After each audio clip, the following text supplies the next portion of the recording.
You guys ready to go? Let's roll. Let's roll.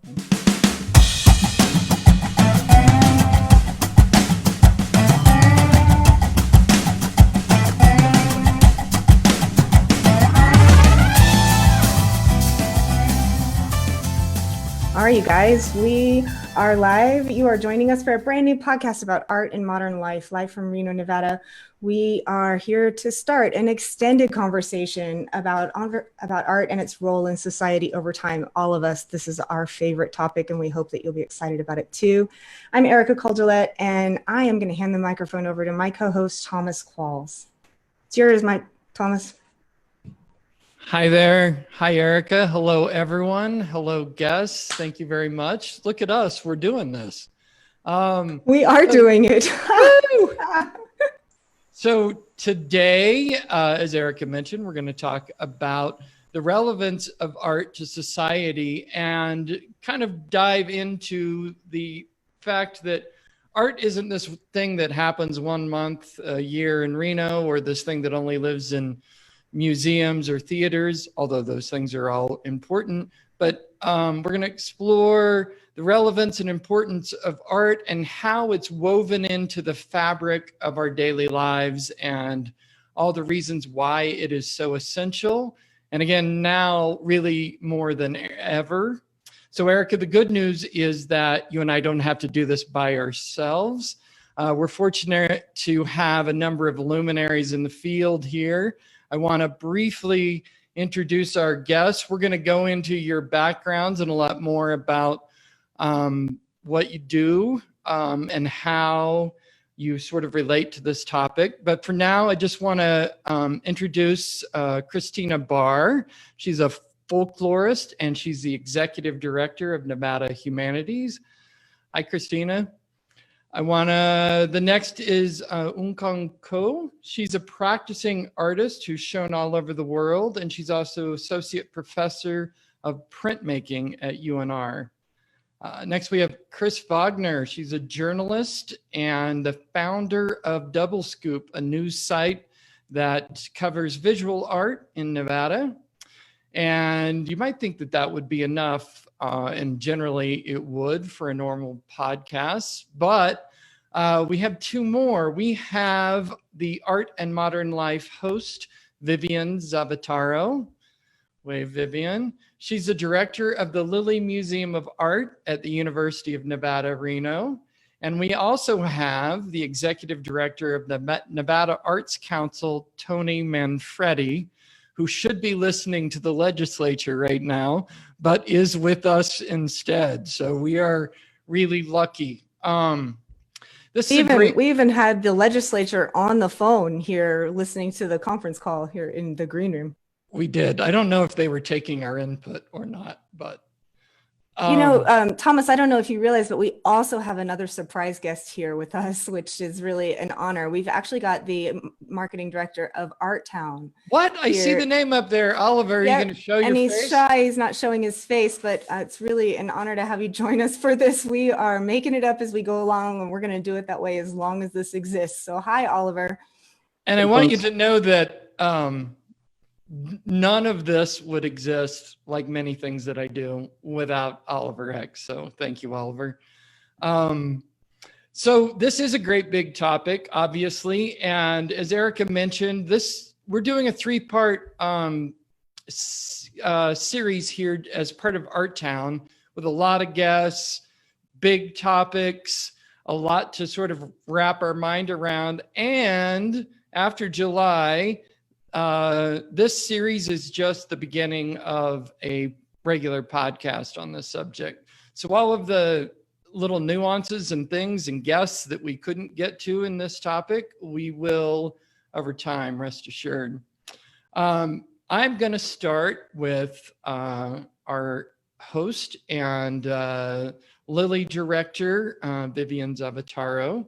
Vivian, for people who don't know you, let's talk just a little bit about your background in the arts and then about the Lilly, which is kind of a new thing. Yeah. So I'll start at the beginning.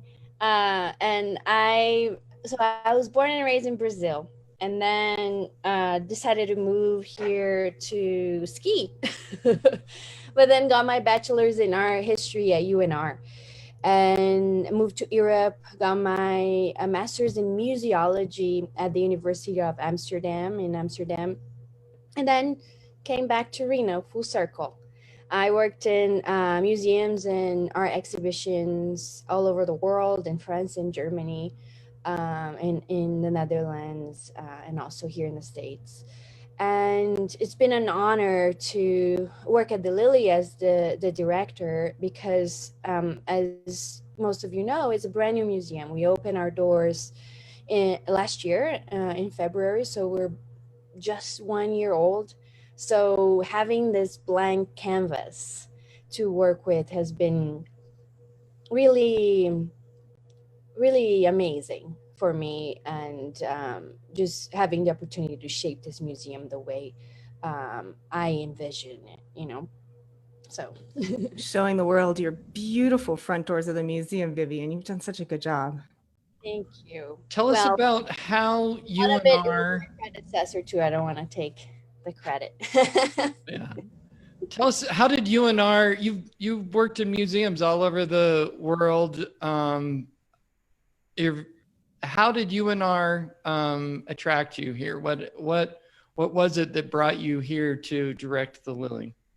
Well, I think one of the most attractive aspects of the Lily was the idea of working with a blank canvas. Paul Baker Prindle, my predecessor, was there, and I was teaching at UNR first, and got to know Paul and got to work with him in a couple of things and help him with the opening of the museum. And it was really fascinating to me, the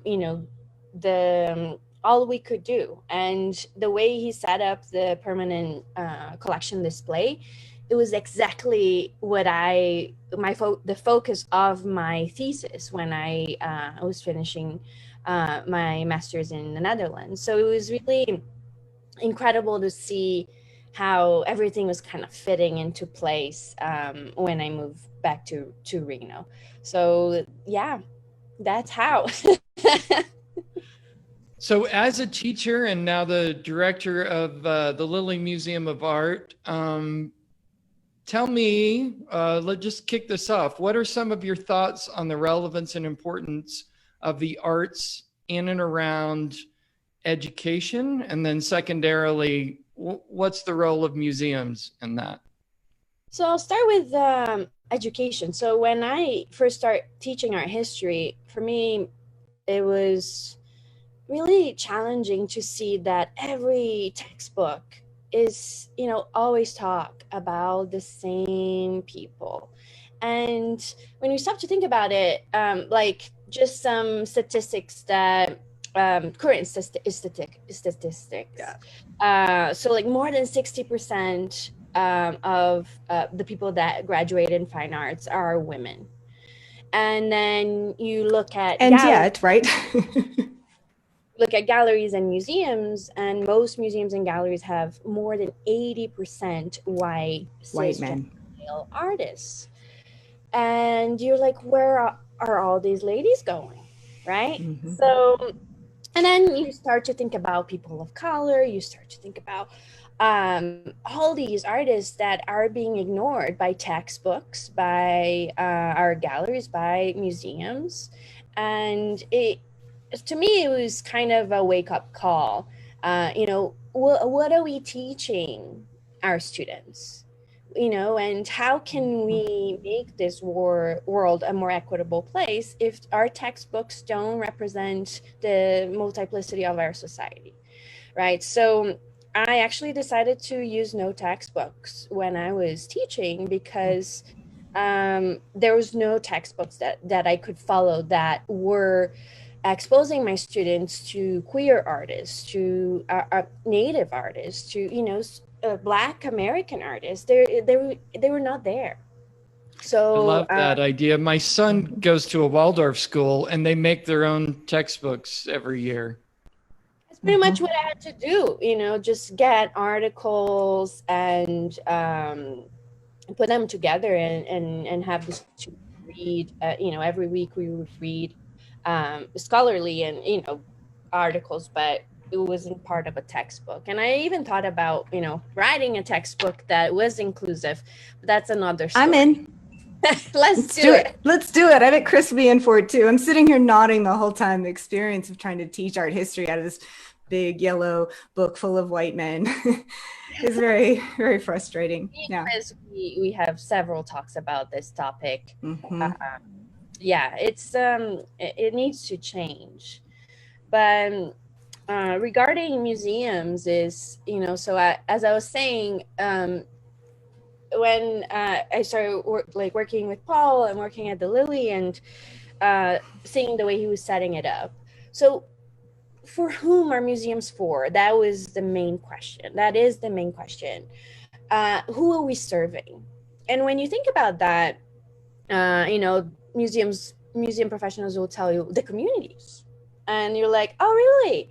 So who you have, what artists do you have there? Does your community feel welcome when they go to the museum?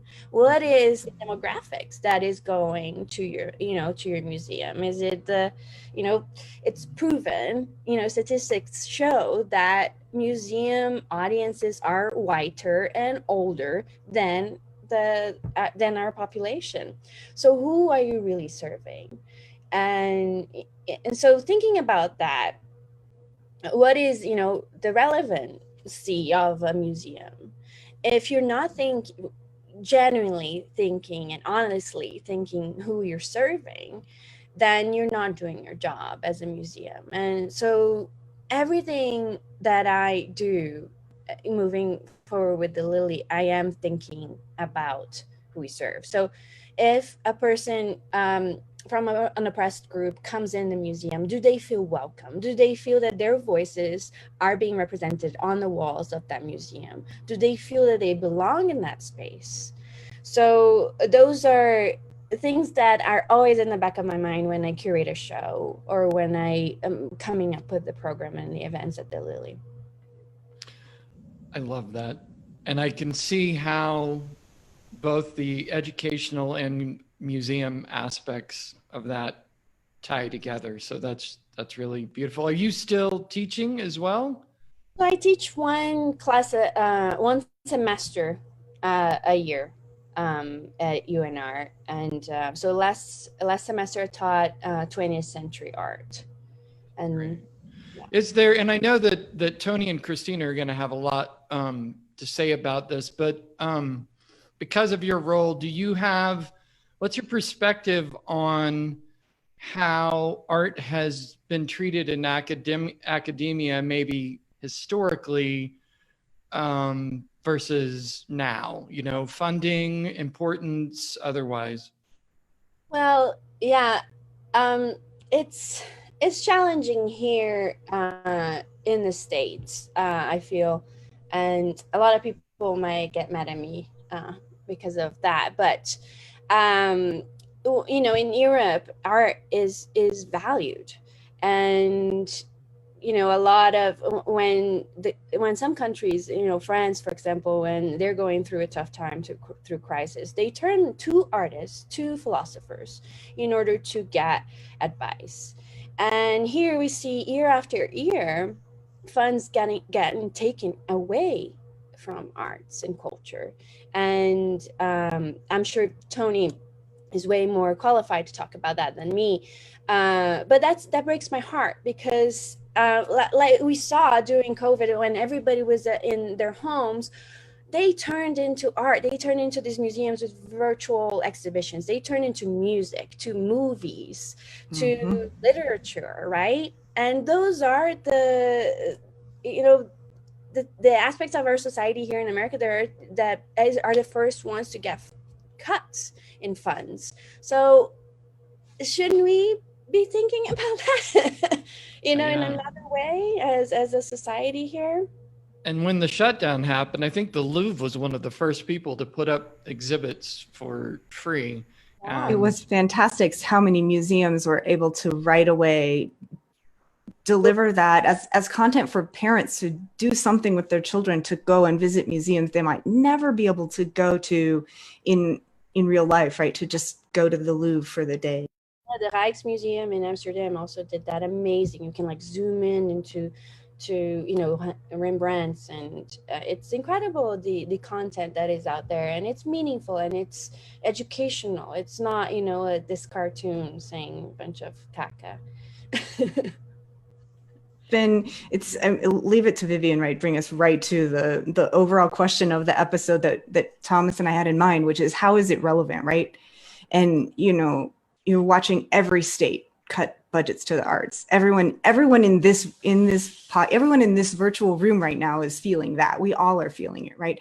But there was and we talked about this when we were preparing for the episode, but there was this great opinion article in the New York Times about a month ago about who funds the arts in the arts, like the big scale, the canon setting institutions, right? Who funds the Metropolitan? Who funds the British Museum? And the editorial was about, well, the honest truth is that the defense industry funds them, the pharmaceutical industry funds them. You've got the Sackler Museum as being, has been in the news. You've got oil companies that they donate in order to look like good corporate citizens, but then the museum is funded by the exact things that they then say that they may not stand for. And so the more that we cut funding, community funding, grassroots funding for the arts, the more the institutions like Vivian's or any other institution has to look to wherever they can get funding in order to keep this very important thing viable in a community. So that's why we're here, right? If it's so relevant, we've got to make sure it doesn't go away. I talked for longer than I thought I was going to there with questions, Vivian, but I just kept thinking of others. But I want to open it up to the rest of the panel. If any of you have follow-ups with Vivian or things you want to talk about. Okay. Yeah, I think the Vivian and Chris mentioned about like Europe. Also, before it went on live, like Chris mentioned about like Europe and Canada. As an artist who actually showed in Canada, that like I could see big difference. So it's not to just compare, but I think also it's really nice to see what other like countries, what other governments have done like to like support art, just to see what we could do. And I'm from Korea, South Korea, and so like things about like what's happening in Asia also in terms of art, I find it very interesting to talk to my friends who show in Korea, Japan, China, Taiwan. And I'm kind of really surprised how much support actually they have from like city, from the government and things like that. So I think to have a bigger kind of support, kind of consistent support, I really think there kind of be some kind of bigger institution or government should be part of it. And really like, it's not just, oh, we're gonna support you for a year or like a 6 month, like it has to be very consistently support artists, art professionals, so they actually can grow. I feel that's really important. Okay. It's also an important topic. Chris, why don't you go ahead? Yeah, I'll throw in a quick comment. So anyone out there who's listening who works in the arts at all already knows this, but if you don't work in the arts, I'll get you up to speed on this one thing. I think anybody, especially in the United States, who works in arts administration or museums or who is an artist will tell you that it's a very big part of their job to be constantly defending the value of arts and constantly everyone's nodding, constantly defending the relevance of arts. But any data that you look at, data about arts in education with kids, will tell you that if kids study art, they tend to do better academically, they tend to do better socially, they tend to have an outlet, it can be like an actual positive effect on their mental health. And any adult who picks up a craft will tell you that it really improves their life in significant ways. Like it's something that people really rely on, and people who enjoy seeing art or going to concerts or going to movies or listening to music, which is, come on, that's all of us in one way or another. But it's so funny that it's a really big part of the job. I feel like we're all always doing that, having to defend that it should be funded, which I think, I mean, that's kind of a reason we're here talking, right? Well, Tony's got some great statistics that I think he'd love to share with us about that. And I think everyone has something to say on that topic. Yeah. Totally. And Tony's up next, so we can make that transition into that. I just wanted to throw in that part of the problem is our model of public education, which goes back to the turn of the previous century and industrialization, and how there were different models, but the one that took over was line everybody up in a room and sort of train them to be workers, right? And I think we're still trying to throw off the shackles of that. It's one of the reasons why, I'm making the sacrifice to have my kid in a Waldorf school, and that's why, Montessori does a lot of the same thing. But it is very art-based, it's very creativity-based, and it's all about those things fit perfectly with teaching people how to think and problem solve, and not just training them. And I would love for every kid in the state to have access to that. And it's a shame that foundation isn't built for just everyone. But I think that's one of the places we need to move towards, is to recognize that is the foundation of our public education system, and to start to change it into something that creates whole people as opposed to just workers. Hi, it's Tony. Yeah, I think just to kind of jump in here, it's interesting, and as far as the conversation goes, a lot of what we were talking about has been about fighting for that funding, and I think it comes down to perception around the arts. And certainly we all have our own various perception around the arts. And I think, unfortunately, for whatever reason, the arts have been kind of put off on that nice to have category, and kind of off to the side. And really, as we've been talking about here, it's so important that it's integrated, and it really is truly integrated into everything that we do. And the important thing for all of us and what I'm really trying to focus on here in my leadership role with the Arts Council, is to help change that narrative, and really help everyone out there understand really the value of the arts, and the critical nature and value of the arts, and what it does. It drives creativity, innovation, prosperity, creates skills. I mean, if you ask those four categories alone, if you ask any employer what they're looking for, what they'd like to have, or what you'd like to have as an individual, and what you're looking for in employees, those four factors are phenomenal, right? Well, the arts drive that. And one of the things I think that's really important for us to think about is changing this perception is certainly taking a long time.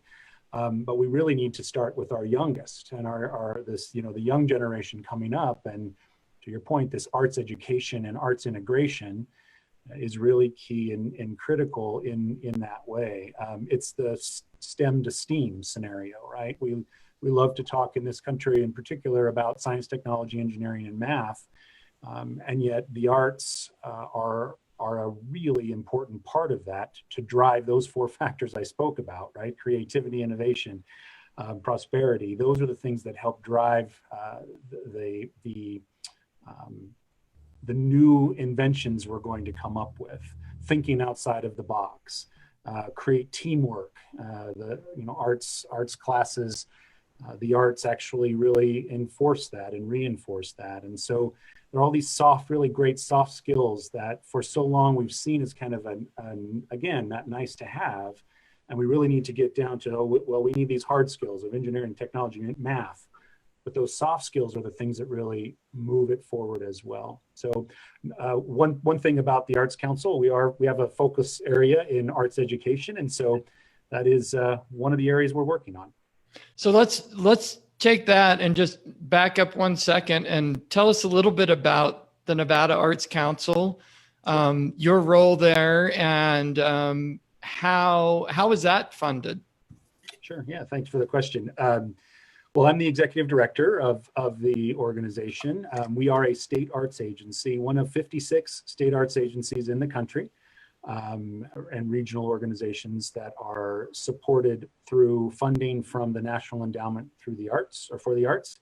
But we're a state agency, so we have a really great partnership there. Part of our partnership grant that we write every year. It's 3 years. It's a 3-year grant. We have to follow up every year on it, and we get funding every year from the federal government, but that is matched dollar for dollar by the state. The investment that we turn back around on that is quite significant, and I can share those numbers, but ultimately the agency is really about trying to enhance and ensure that the arts remain prosperous throughout the state. One state arts agency is very different from maybe another state arts agency, but we have some things that we're fairly consistent in trying to promote and ensure, and that's really drive the make sure that every community in the U.S. receives the culture and civic and economic benefits of the arts. We support our urban and rural communities. We really promote health and healing, enliven public spaces, drive educational success. Most people probably know the Arts Council through the grant work that we do. Every year we're able to give out a significant number of grants to arts organizations and artists, individual artists. We do a fair amount of program activity as well that supports our individual artists, supports the community. We have a Folklife program that is really fantastic in what that program focuses on. And then, as I mentioned a little bit earlier, arts education is another program area of focus that we do. And people might recall or have seen Poetry Out Loud, which is a fantastic national competition. We drive a local and state version here as well. So yeah, it's the funding, as I mentioned, is really driven by, primarily comes from the state in our general fund appropriation, as well as a tourism transfer. So hotel room stays, the tax that's derived from that is the largest portion of our funding. I mentioned the National Endowment for the Arts comprises a great portion of our funding as well. And then if you've ever seen the Rich in Art license plates as you've been driving around Nevada, a portion of that funding comes to us as well. Hey, Tony, can I throw in a quick question for you? Mm-hmm. Do you know offhand how many states arts councils grant funds directly to artists?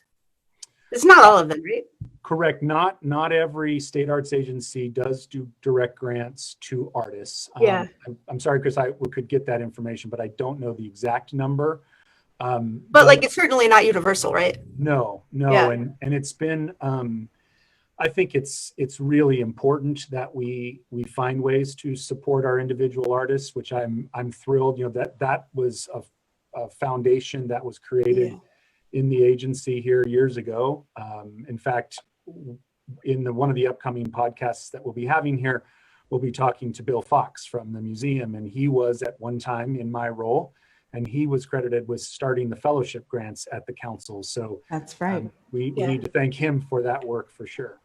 Yeah, the reason I bring it up is because I think this is maybe something like people not inside the field don't know, that if you're an artist in Nevada and you have a great idea and you have the skills to execute that idea, you can get direct funding from the Arts Council, which is a godsend for artists. I mean, if you're in the same position, say in California, good luck.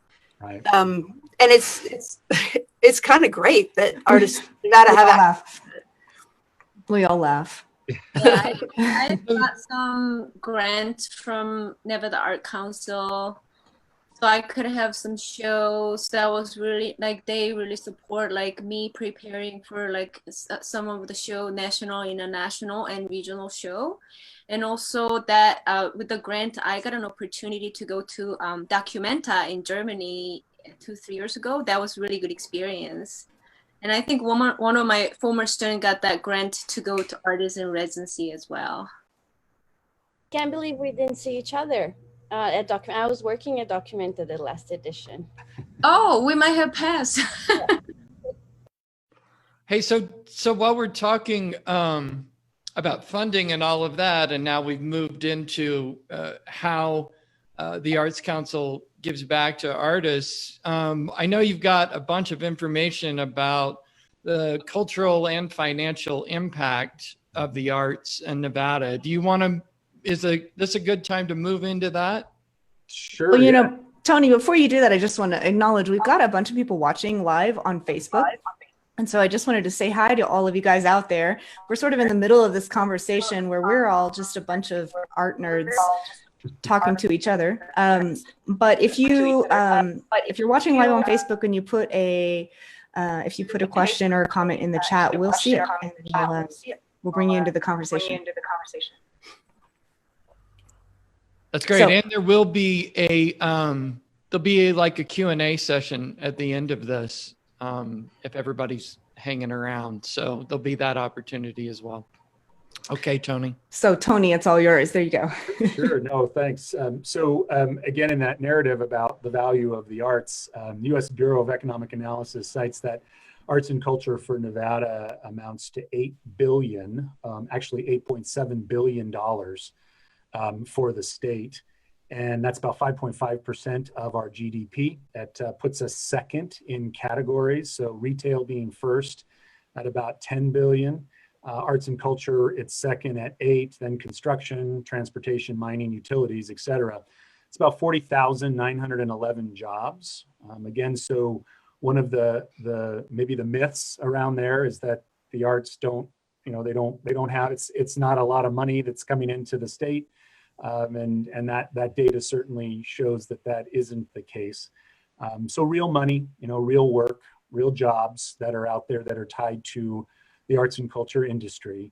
One of the interesting notes on that too, and again, another thing for everyone to remember, that $8 billion is about 6 billion of that is in the support services and resources that arts organizations, artists, and communities need to do that work. So it's a really great ripple and wake effect that our industry provides. And so it's not just, the arts and culture industry happening over here in a vacuum. It just weaves itself in and throughout our state. Business-wise, if you look at Creative Industries Report from Americans for the Arts, cites that there are over, and this is direct arts businesses. So it's about 2017 data. It's the most recent that we have, but 28,500 employees and about 5,000 businesses, a little under 5,000 businesses that are directly arts and culture related. So again, work and jobs and businesses that are out there. And I think as part of that narrative that we talk about, and one that I'm really trying to make sure people understand is, this is real work and real money. In 2019, we gave out about, it was roughly $1 million, let me get the number here exactly, $1,040,000 in grant awards from the Nevada Arts Council. I'm trying to pull up your beautiful set of numbers here from your... The information, that number is going to be a little different for 2021, but Gotcha. 19, that's where we were. And one of the interesting things about our grants is that there's a cash match that goes with a good portion of those. And so we had over $72,000 of those, the grant money, $72 million of the grants that we gave out. That's the additional cash that was raised on that. So an example right in front of us, Art Town, that many of us are going through, what this is connected to, is a recipient of one of our operational support grants. They match that funding, and they match it, the work that they do isn't just isolated there, it's expansive, it's much more expansive to that. So again, real money that is generated and working its way throughout our state. We engage with over 1,600,000 people. Over nearly 13,000 artists were engaged through the work that we do. And of all of the people that we engaged with, over 455,000 of those were pre-K through 12 students. So again, working within with our youngest and our groups there, and teachers and students and things of that nature that are really driving some of that work too. So. We should note also that Tony is, in addition to Vivian and the Lily, Tony is generously helping us produce this podcast. And we're really lucky to have you, Tony, because you really are plugged into the rest of the Nevada community and able to help us make the case for why this stuff is important. You're very well spoken about it as well, which is fantastic. Thank you. Thanks. Well, I appreciate it. My pleasure to be here. And I certainly, as you can tell, love the topic. So we could all sit here and talk forever about all these things. Yeah.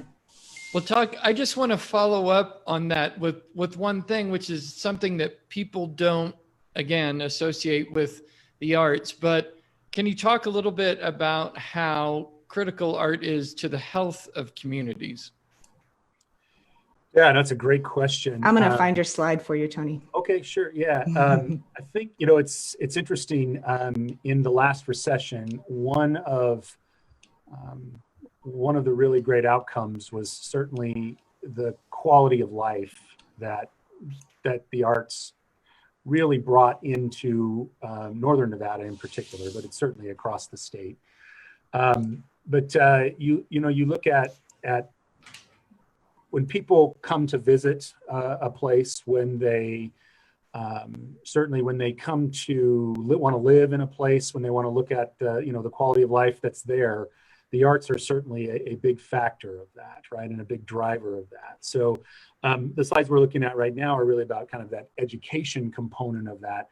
But from a community standpoint, again, the money that it brings in, the innovation and creativity that it brings in, the desire for organizations and companies to want to move here, there's certainly direct connection to not only the museums that are here and the performance halls that are here, but as I know Christine is going to be able to talk a lot about this, but on the culture that's here, and the folk life that's here, and our ability to really what really makes up the makeup and what comprises this community. And I think all of those things are so critically important to what makes people want to stay here and live here and work here. And then that really, ultimately drives drives up housing, prices. It drives up, the better our communities are, I guess, is what I'm saying, the more valuable they are. And that's not just monetarily either, it's spiritually as well. Right. I think it's, I'm patiently waiting my turn, but I think everybody has already touched on what I think one of the things that Thomas, you and I most wanted, the message that we most wanted to get out there is that the arts are not just murals on the sides of buildings and music. They're not just beauty and entertainment.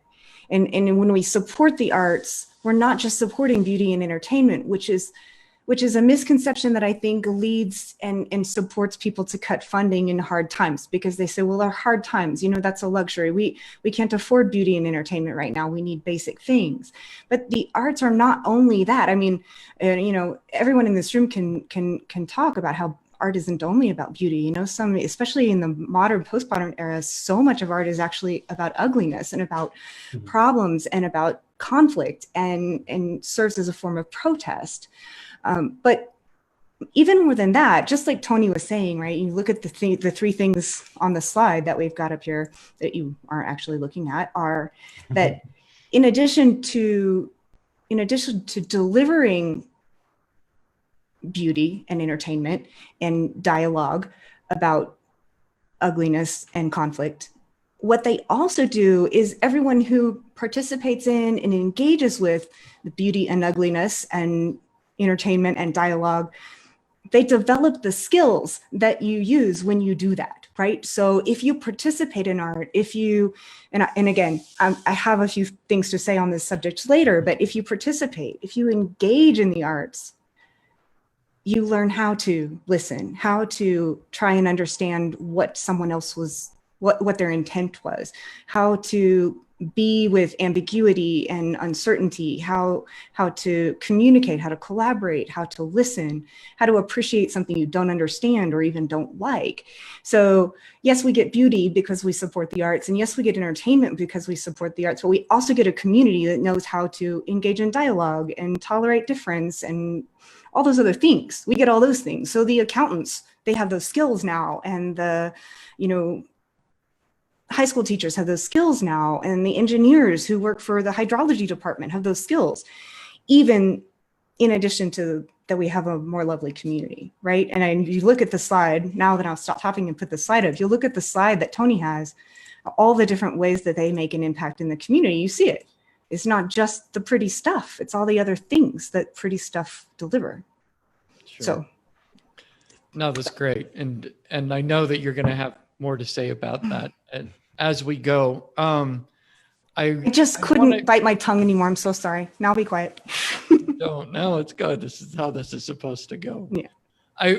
I want, because I know these things I know your worlds are closely related. I want to talk to Christina Barr a little bit about the subject. But before we leave Tony's realm, does anybody have anything else? Another comment or question for him? Okay, then, perfect. Christina, you are a folklorist, which is something that Tony sort of led into, and the executive director of Nevada Humanities, which is an entity similar but different than the Nevada Arts Council. So I'm going to let you choose about how to enter that part of the conversation, but why don't you choose whether you want to talk about your role in Nevada Humanities and what that is first, or if it's a more natural lead-in to talk about what is a folklorist and how does that relate to what Tony's talking about. Okay, I'm going to tackle Nevada Humanities first. Okay. So, as you just said, I wear two hats in my work, which are incredibly complementary, actually. You might not think of it at first up front, but both hats fit well. So for the past 9 years, I've been the executive director of Nevada Humanities, which is Nevada's nonprofit state partner of the National Endowment for the Humanities, whereas the Arts Council is the state partner for the National Endowment for the Arts. We're the state partner for the National Endowment for the Humanities. And these are our twin cultural endowments for our nation. So I always joke that, like, Tony and I have organizations that we're twins separated at birth. so we have the same roots in the same acting, legislation from Congress, the same bill, but we've kind of diverged in some of the ways that we work and in the constituents that we serve. Many of them cross and are the same constituents, but we come at this from slightly different angles. So at Nevada Humanities, we produce and support humanities-based cultural programs throughout the state. We do a lot more programming, direct programming to the community.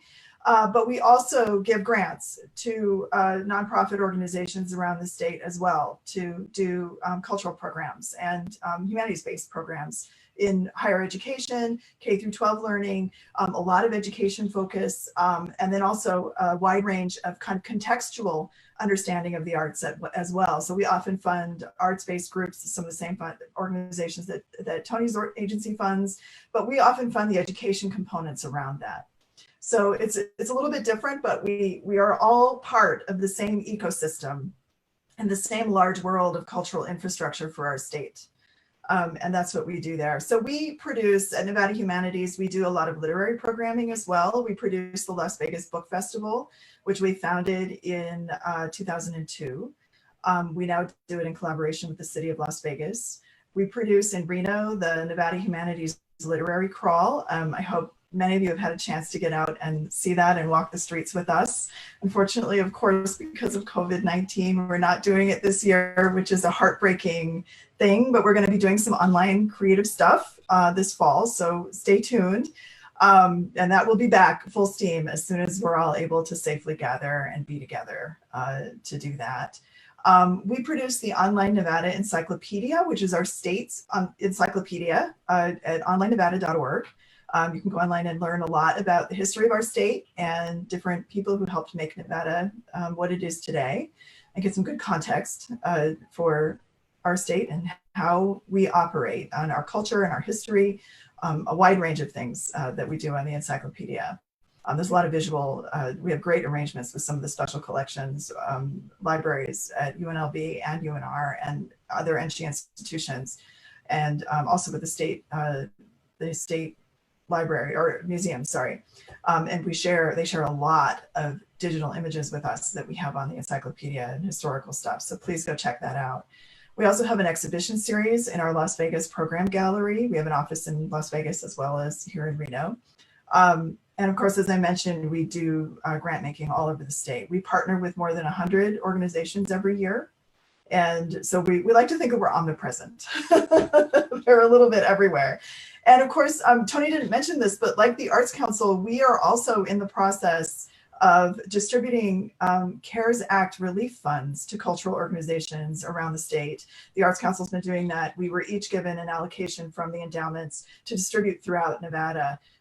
So we've also been pitching in and trying to help organizations throughout the state survive and keep the lights on during some really troubled times that we're experiencing right now.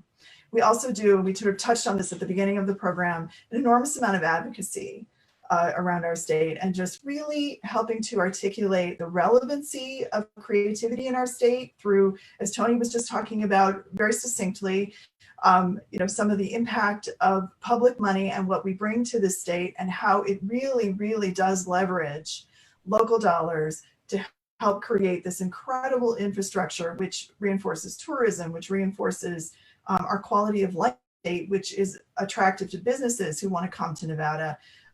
It's because of all of this work our two organizations do that we just really help reinforce that infrastructure and make Nevada a really exciting place to be and a rich place to be for a rich quality of life. And of course, I believe firmly in the value of public money coming in to support the arts and the humanities in our state. So, this is a conversation we could have at length, and hopefully we'll do another program that's all about public funding. And I was just about to say, in fact, Christina, we do have another episode. One of our episodes that's planned for later this month is about sustainability. And I think as budget conversations are happening in Carson City, I think that it's going to be really timely, and we're going to be having information coming to us over the next week. It's going to make it really important. And I also wanted, since I've interrupted you, to note for folks who are listening that links to all these amazing organizations and all the stuff that we're talking about will eventually end up in the show notes for this episode. So we're trying to encourage people to participate more. When Chris, I bet, will have plenty of things to say about that as well. So I think you've assembled a wonderful group of people, and we're all just really passionate about what we do. Exactly right. In fact, I'm going to ring the bell. I have a bell. Yes, right. We are all there. Exactly. Ring the bell. That's it. So that's like one hat, right? Okay, so my other hat is that I'm also a folklorist, as Thomas mentioned. I have a master's degree in folklore from Memorial University of Newfoundland in Canada, which is a mouthful. So we'll put a link to that in the show notes too. They would love that. Mm-hmm. Mm-hmm. They would be thrilled. And so before I came to Nevada Humanities to direct the organization, I worked as a public folklorist all over the world, documenting and presenting traditional culture through radio programs, museum exhibitions, awesome. Different, just a whole range of things, every way we could share, the incredible creative work of everyday people and get it out into the world. Most recently, before coming to Reno to direct Nevada Humanities, I worked at the Western Folklife Center in Elko, Nevada for what a cool place, years. by the way. Yeah. Another place to link to in the show notes. That's a fantastic place. Oh, give the Folklife Center some shout out. Yeah. Do they do the Cowboy Poetry, or is that somewhere else? That's what they do. Yes. And so my job was to actually travel all over the West. I was on the road probably about 75% of the time.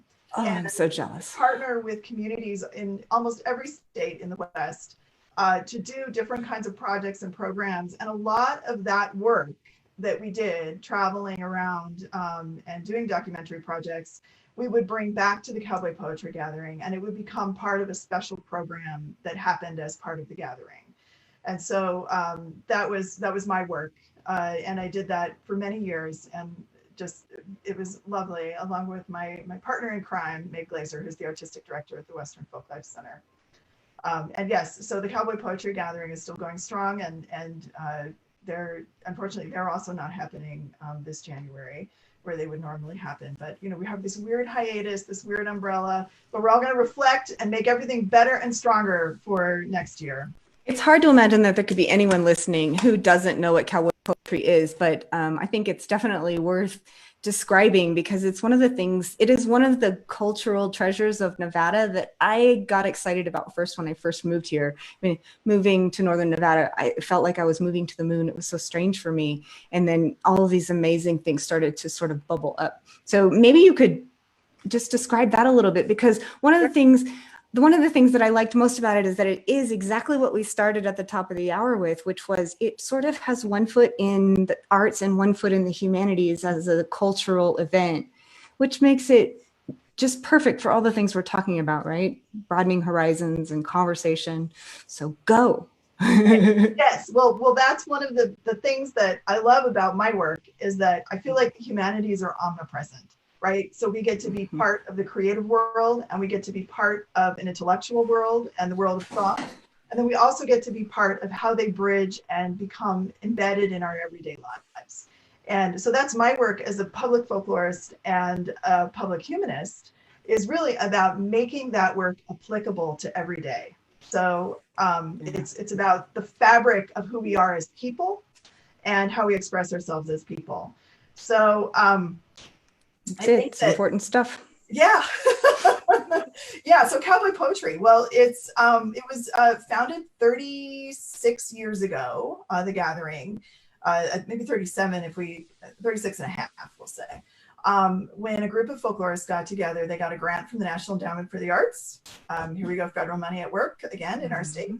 And they got together to just basically do field work all around the West to find out what are some really amazing cultural traditions happening in the rural West. And one of the things that emerged out of that field work was this story of cowboys and ranchers writing poetry about their work and about the life of ranching.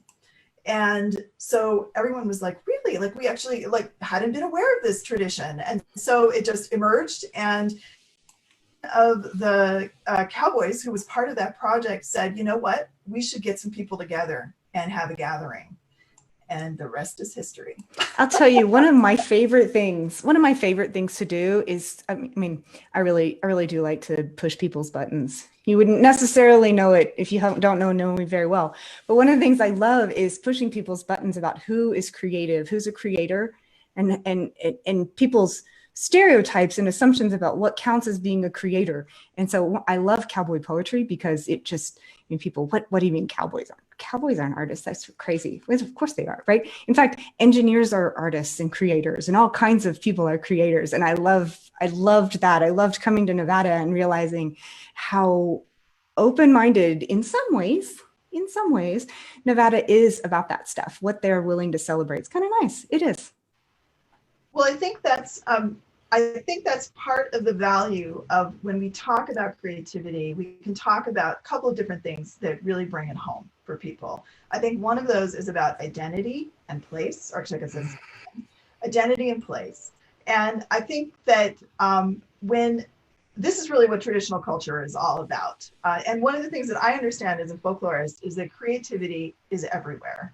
It's something that is, it's on ranches, it's in restaurants, it's in, I did a huge project for several years while I was working at the Western Folklife Center about sheep ranching in the American West. And just the amazing, incredible creativity that is emerging out of this largely disappearing occupation is incredible, as it's, transported over time and worked its way through time. But I think that when we talk about folklife, we're really talking about the fabric of how we express ourselves and define our identities in creative, expressive, and artistic ways, and how we communicate to each other, right? So these are the patterns and symbols that we surround our with. I have this lovely quilt behind me, which is a very meaningful pattern, and it's very old. And it's really hiding my messy office, but I get to draw attention to it at the same time. It's vernacular architecture that we build. The sheep industry is filled with incredible vernacular architecture, like wool buildings, shearing buildings, and shearing pens, and all these amazing things that are often quite decorated. And there's a very artistic quality to them that's amazing. The music, the dance, the crafts, how we create those things, and what they say about us, whether we are Bharatanatyam dancer from India, or whether we're a ballet folklorico dancer from Mexico. The way we dress, the way we express our stories through that dance and through that music that's played to accompany that dance. It's our traditional occupations, as I mentioned, like ranching and sheep herding. There's so many of those. Firemen have their most amazing traditions. I interviewed a fireman once who the entire firehouse was known for making Basque chorizo. I'm here to tell you, firemen can tell some good stories. Amazing stories, right? And medicine, our beliefs, our traditional foods, and how we cook them. It's our stories, our legends, all the place names of where we live, why they're named that way, how they came to be. It's basically how we know we're in Tokyo when we're in Tokyo, and when we're in Reno, we know we're in Reno, right? It's the things that we surround ourselves with that help to create the identity of place and the identity of people. Totally. And I think, you and I touched on this a little bit before, but the people's misconception with story and storytelling, you were talking about story there as both identity and place, right? And things that you do. And, your whole lineage, right? Story encompasses so much, right? It's all about story, actually. And I think, when we start to understand that creativity is something that everyone possesses and that we all do, whether we've learned how to crochet from our grandmothers, whether we've learned how to knit, whether we've learned how to make a really excellent turkey and serve it on one special day of the year, all of these things that we do that are handed down in our families, they are incredibly relevant to our lives. So I think the question becomes like, not how is art relevant, but how can it not be relevant? Like it just, and I realize we're talking about art and creativity in very different ways. There's sort of the professional component of it. There's sort of a sort of different level in terms of what might be seen in a museum or those kinds of things. And then there are the things we do at home, which is really my passion, right? Or at work. But it's all about story. It's really how we express our identity and our place in the world. And it comes out in all these incredibly creative ways. A Hawaiian quilt is going to look very different than the quilt that's, hanging behind me. Or an African-American quilt from the South, also very different. And that expression, that difference, comes from a deep cultural root that really is filled with codes and interpretations that often people only of the tradition can really interpret and understand. But at the same time, like if we're knowledgeable and if we have a visual literacy, we can also build that literacy for ourselves and begin to understand the world in really deep and meaningful ways. If I could just piggyback on this a little bit, it's a program we're working on as well in our Folklife team. It's a program we call Friends and Neighbors, and it's really interesting to hear, Christine, when you're talking about the differences of those quilts as an example, and you think about they're different, but one of the really cool things about it is how similar the concept is for these different cultures. And I think that's what's so nice about what Folklife does too, is for capturing all the differences and the uniqueness of these various cultures. One of the things it's a really great unifier. And it's really something that we can look at collectively and say, gosh, we're more alike in many ways than we are different. And I think the arts are such a great, they do that a lot, right? The arts and humanities do that a lot in terms of they find ways to help bring us together or open up communication. But from that Folklife side of things, I've just found the program to be, we do this scenario where we have maybe a dancer in the traditional attire they might be wearing in that activity, but then you see what they wear to work and it looks just like what everyone else is wearing to work on a given day. And so, we all have this background, we all have our culture, we all have come from somewhere.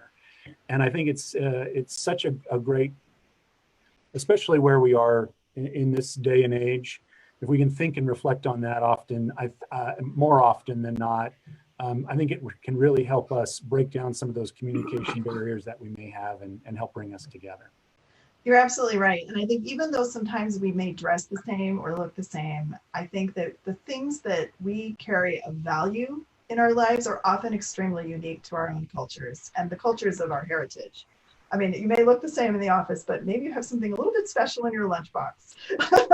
That's a little bit different than somebody sitting next to you.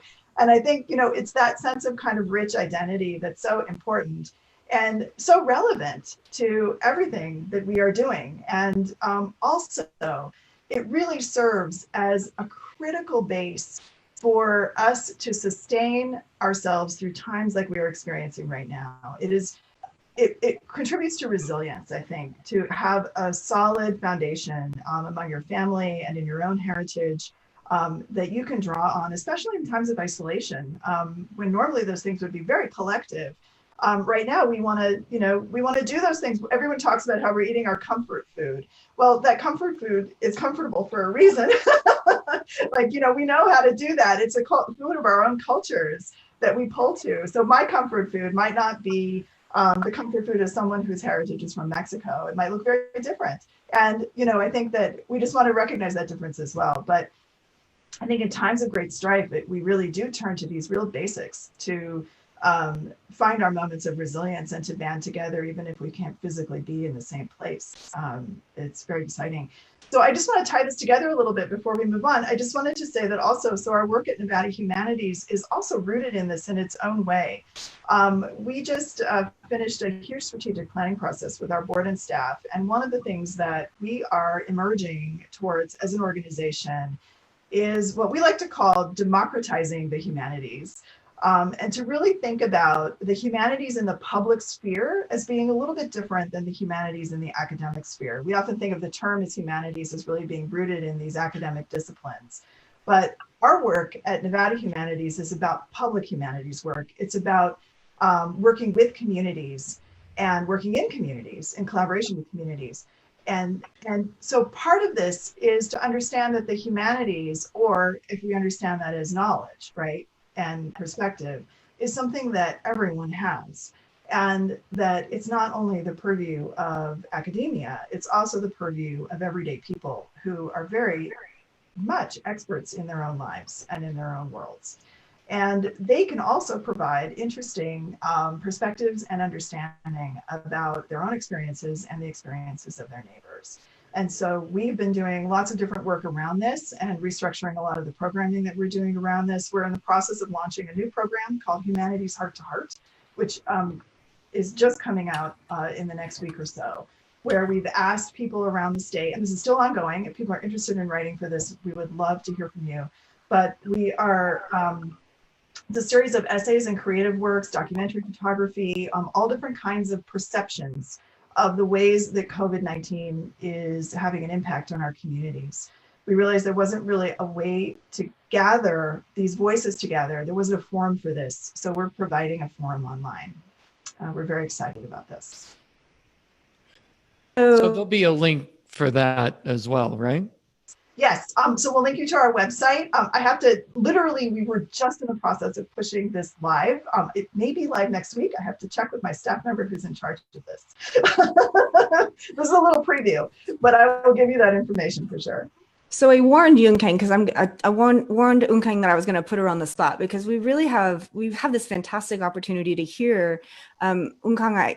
You and I have a couple of things in common, but particularly Yungkang is a lifelong student of Buddhism, and as am I. And my graduate work was on material culture and how objects, and how objects carry culture. And Yungkang, I'm wondering if you could just take the stage for a minute, take the mic and talk a little bit about how that's informed all of your work, because I think as a practicing artist who strives to create work that's culturally informed and informed by all of the stuff we've been talking about, it would be so great just to hear from you.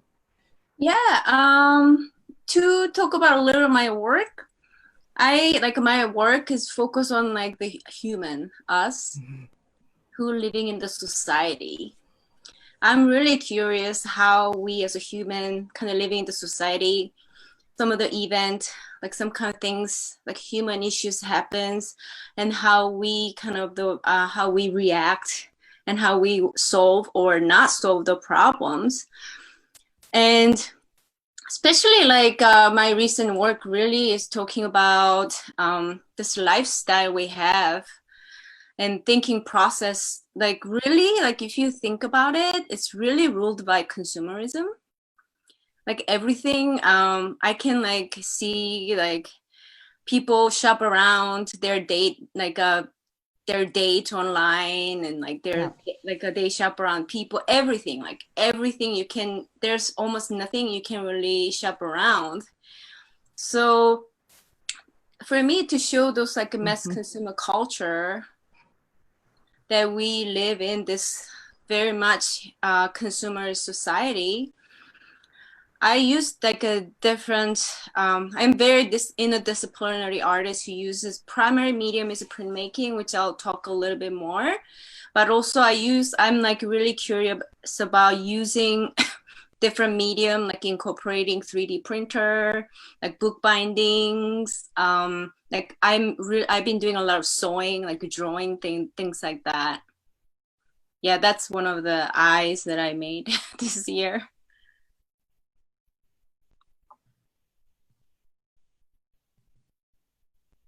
Okay.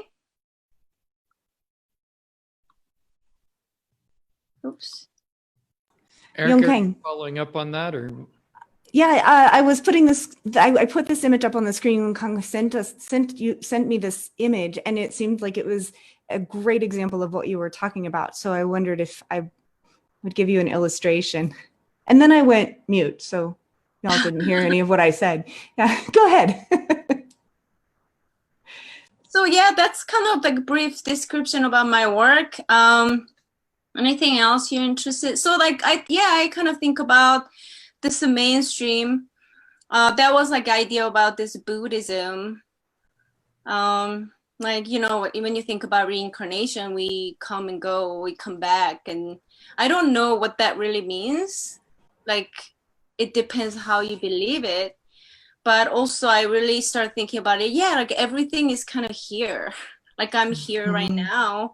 And then what's happening here? So that's how I kind of started. It was like a long process of thinking, not like a one or twice kind of thinking, like a long years. I slowly developed my philosophical kind of ideas and then kind of visualize them into my work. Woon Kong, since Erica skipped over herself to go to you, I'm going to just continue to follow that thread, and we'll come back to Erica. I've had plenty of airtime. We're doing good on time. Let's just go in your background. I talked about a little bit, but you hold an MFA. You're an associate professor at UNR, the area head of printmaking.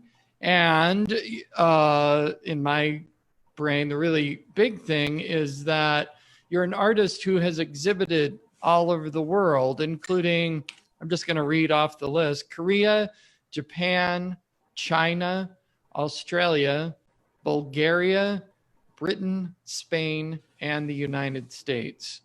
So let's start first. You had started down this road with Erica. Let's talk about your work as an artist a little bit. Tell a little more about your art, where it kind of comes from. And then also I want to know about your experience in showing all these places in the world, because I think that's a good follow-up to what we were talking about, story and identity and place. And also about how art is treated differently in other places than it is here. Okay. So I briefly explain a little bit, like I always have like a one sentence version of my work, like 3 sentences of my, like if I have only 1 minute, what are we gonna say? So usually like if I have like really short time, I have to like really short about my work. 1 sentence will be like, yeah, my work is about human in the society we're living in. So everything I make is like my response, how I see the world, like some of the event that's happening. So that started that. Like Erica brought up, my original kind of philosophy was about kind of this like Korean myth where I'm coming from, South Korea, Seoul, South Korea. Like my grandma talks about like all the stories, like a kind of like Christina said, like, you know, like kind of storytelling, but heavily influenced by Buddhism. And I grew up as a Buddhist, but also when you look at a lot of like words and languages, I'm really interested in linguistic aspect of it in my art. That like it's not necessarily religion, but like how much Buddhists like influence the language in Korea. For example, like, you know, people just say, "Oh my God," like "Oh my Lord," Right. something. Although you're not necessarily religious, like people just say it. Like in Korea, we have like a phrase like that. Like when somebody dies, we say somebody has gone back. So that's like kind of phrase we use. I always say that in my lecture. My mom used to always tell me like, did I owe you a lot of money in my past life? And she always used to say that. So like those things, not just as a religion, like I see a lot of those in the culture that I, whether consciously or unconsciously, kind of inspired, influenced by those culture. So my work definitely has that kind of aspect of it. Some of my work has like half animal, half human things, which is very normal actually. Like I was thinking about Korean culture, but I study more and more. Like when you go to like Mexican art or some of the Indian art, I actually see a lot of those mixture, which I find really, really fascinating. So to kind of to link to that, that's why also I really love showing my work. All of the, I mean, like first of all, why not, right? Like I'm sometimes very ambitious of my work that get to go to all these places in the world when I can sometimes go, and my art gets to go and show. And as Thomas kind of mentioned, I get to show my work countries, some of the region that's really different. Not just their nationality different, their background can be really their ethnicity, their age, maybe their education, everything they grew up watching, like learning, everything could be different. Also working with some of the galleries and museums that has completely different system, some completely different culture, that can be sometimes really challenging, but that to me, I really respect that aspect of it. Like I have to be really open-minded instead of getting really upset. Oh my God, I can't believe like they do that. Like, yeah, this is their process. How do I put kind of my way into it? When you go to like artist in residency abroad, sometimes like I see some artists get really upset they can't find right paper.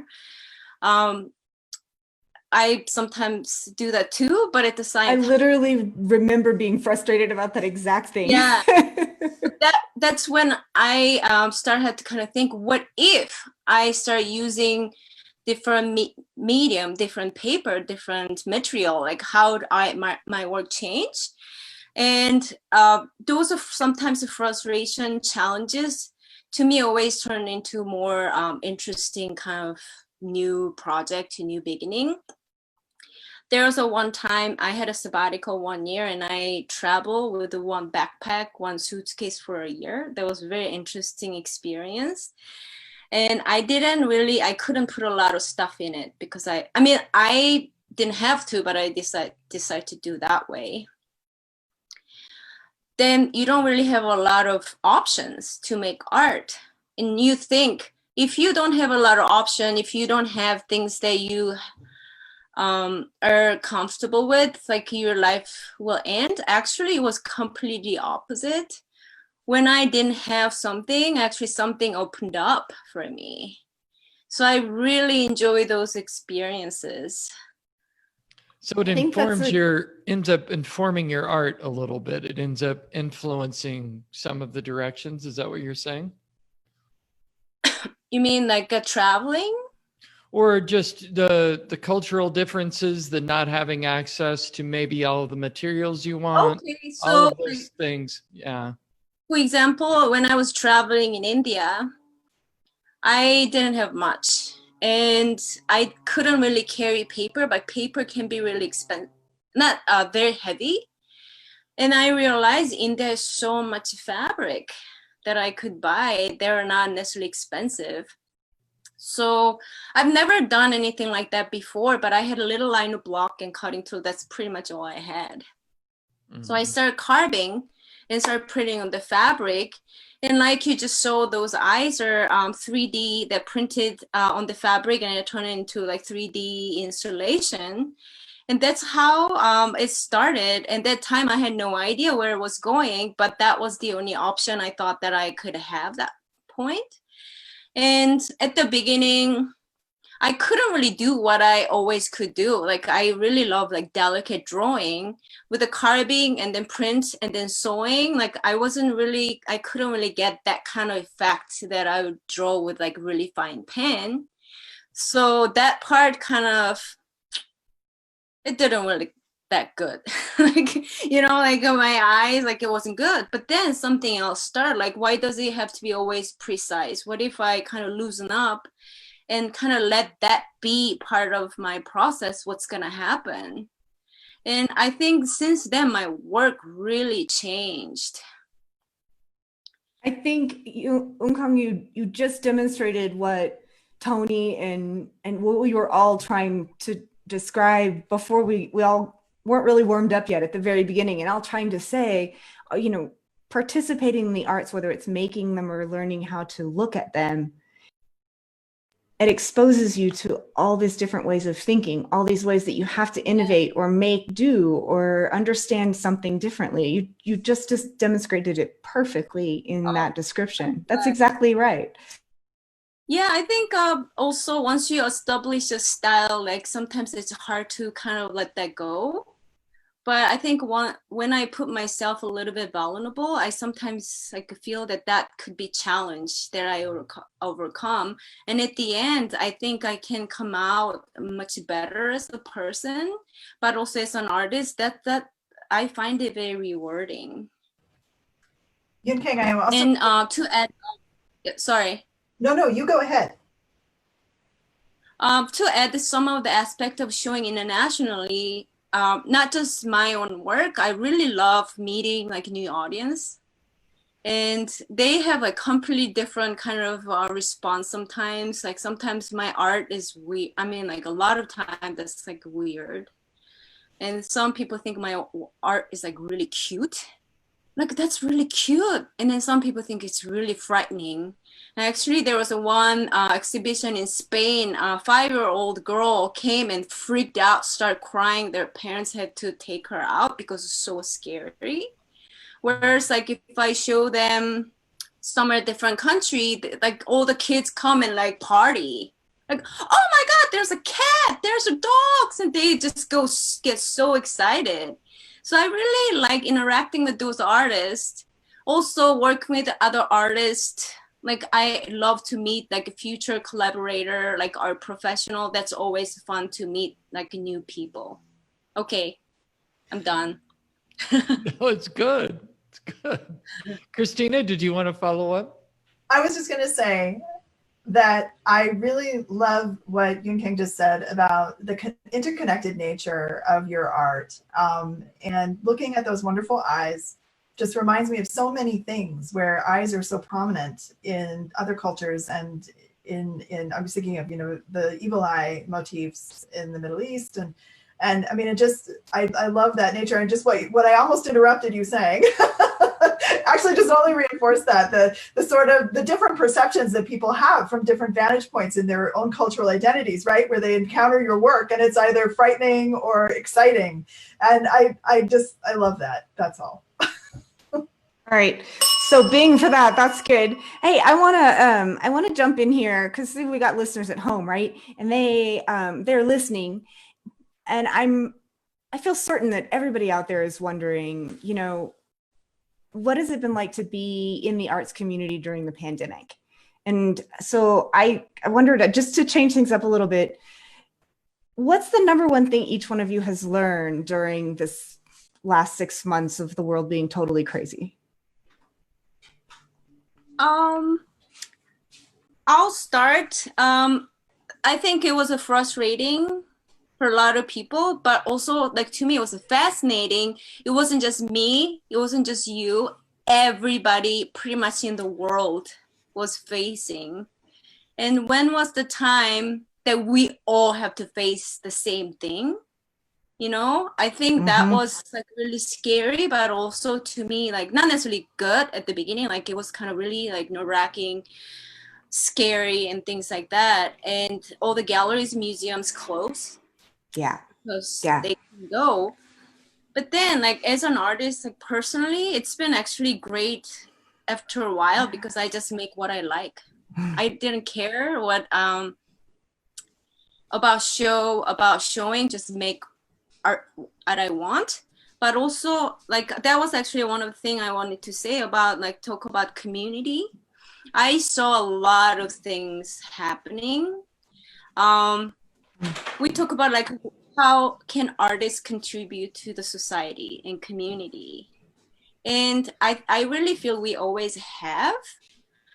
But when something like that happened, I saw like really quickly, I was like starting with like, I was like, what can I do? How can I use my skill and talent to contribute to society?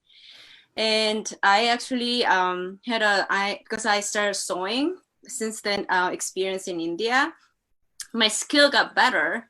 So I started making masks. And, you know, I can't really save the whole world, but maybe I can save my neighbors who are elderly, who can go and buy a mask. So that's where I kind of started. I made a mask and just like went and gave them some masks and make sure they have them. But also I know some artists, they actually make a lot and like donate to hospitals, like a frontline workers, so they could have a mask. So that was kind of instant like a reaction. I saw like UNR, we have Fab Lab has a 3D printer, like printed out whole this mask sample, and then like a bunch of them they donate to the hospital. That was kind of instant the reaction. I see some of the artists, photographer take photos of like a pandemic era with the like people with a mask, a portrait of everybody in the city. That was interesting. I went to a park, artists like start having all this installation of like a coronavirus, but beautiful way. So I see like multiple layers of response from the artists, either directly really helping the community to do something, or they like react like we said, like, you know, talk about something beautiful, something ugly, whatever, they could respond, like they are really responding in like artistic way. So people go to park when they are like quarantine all day, they get to go park, like walk half an hour, they get to see something, you know. So Hey, that Chris. has been my experience. Chris, I'm coming to you in a second because I think, Chris, we haven't heard from Chris Wagner yet, who is the founder of doublescoop.art. And I bet Chris has a fantastic response to what you're talking about, which is how artists have tried to be relevant right now. That's what you're passionate about, Chris. Can I get you to jump in? I mean, I think I've seen artists reflect the trend that you see in the greater community, like the first few days of the pandemic, everyone kind of panicked and went, oh, what do we do? And the world is going to fall apart in all the ways. And then we saw people figuring out really quickly ways to advise on helping your local small business, on helping your neighbors. And we saw that in the art community too. Sierra Arts, within, it must have been days, it was really quick. They put together a grant program where if you were an artist and you lost your income suddenly and you needed $50 to pay your electric bill, they just figured out how to fund that and get you the $50 within a couple of days. And people were just pitching in anything they could to collaborate and help each other. And not all our problems are solved, but like we've really seen that in the art community. it's been really neat to see. I've been a subscriber to the New York Times for decades, off and on. But it was the first thing I did was, how am I going to stay engaged, right? So I renewed my paper subscription to the literal, stacks of this stuff, and it's been really cool to see how art has been a relief for everyone. Yeah. And in a way for us to express, and that's what I've always been interested, as an arty nerd, that art can be a way to express something that words can't, right? Or a way to fill a gap that we just don't know how to fill another way. And the New York Times, for whatever it's worth, it's not a plug for them, but they have done a great job including art in places in the publication where it didn't used to exist, right? And what you're doing for Northern Nevada is the same kind of thing. Hey, this isn't as visible as it should be. This is such a relief and an outlet and a resource for us as a community. And there is another pandemic phenomenon for Double Scoop. I've always been trying to figure out, so our coverage area is statewide and it's a large state. So I've always been trying to figure out how we can have the most coherent visual arts community we can. Like, how can I be in Elko hosting events, and how can I be in Las Vegas getting people together like I do in Reno? We have a monthly meetup. It's called the Beer Salon. It's like a casual meetup that anybody can go to and chat about art. And the link will be in the show notes for that, ladies and gentlemen. And suddenly there's Zoom, and suddenly I learned how to use it. And now that question is answered. We've had some really cool discussions, and I added a new discussion series, and we have statewide discussions now. There's been awesome. a bit of a silver lining there. It's awesome. I mean, I just realized I have a screenshot to show everybody, doublescoop.com. I know Thomas really wanted to make sure you had a chance, and I just stepped in and spoke up for you, but this is an awesome thing, doublescoop.com. And tell us about it. Art, right? Art, right. I'm trying to get it up there. I'm doing the best I can. Here we go. There you are, I think. That's what the front page looks like right now. It's an online, it's an arts news source that covers visual arts in Nevada. And I think of it as maybe a magazine, but a magazine that doesn't just run reviews of gallery and museum exhibitions, a magazine that talks about, actually, Christina Barr, you're hired. Like, this is what we're trying to do, like get to tell the stories about people's connections to material culture, to song, to their traditions. We're trying to look for the points where art connects with real life in all kinds of ways. So, when you're reading the news and you see what's going on in politics, you see what's going on with development in downtown Reno, you see what's going on with the Black Lives Matter movement, you see what's going on with elections. All of these things have a direct connection to art and artists. Like, if there's something going on in the world, artists and arts administrators are dealing with that thing directly in some way or another. So we do write exhibition reviews, but that's maybe, I don't know, a tenth of what we do. Like, we also are just trying to tell those stories and like illuminate those connections of like what art has to do with you, what it has to do with your life. And for people who want to say, oh, it's just not my thing, I don't care, it's too ivory tower for me, I'm interested in talking about that too. Like, we're not going to say, no, go look at this sculpture and you must revere it. We're going to say, like, what are the social dynamics behind the disconnect? So nutshell, it's the art magazine that talks about everything we possibly can and stays accessible as much as we possibly can. We're so lucky to have it. Dina's nodding, where everybody's nodding their head. I've lived in Northern Nevada since 2006, and I can say that you are filling a void that hurt my heart for a decade. And so thank you so much for what you're doing. And there everyone goes nodding again, right? It's really a big deal. Well, Erica, it wasn't long after you moved here that our one and only statewide arts newspaper closed up shop. Kirk Robertson from Fallon used to publish it. I think it was quarterly or so. And I loved that newspaper, and nothing has come along to replace that since. So I've always wanted to find some way to fill that void. Like, this is not the same as that newspaper. It's really quite different, but I've always thought, let's have some statewide discussion about art. Let's have it all the time. Let's do it. I think she gets the bell too, right, guys? Oh, the bell. My goodness.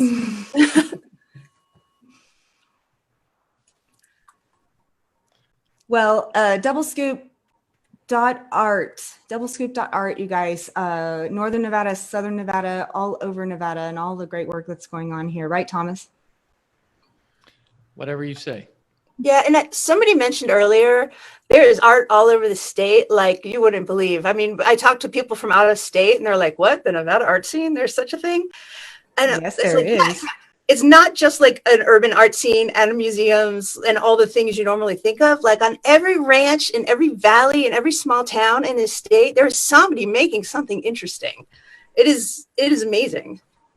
Well, it's cool that your reach is statewide for that reason. That's really great, the diversity that brings.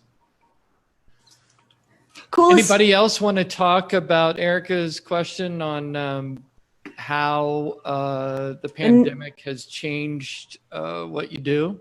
Christine? Number one thing you've learned about the pandemic, or maybe the coolest piece of art you've seen about coronavirus. I don't know.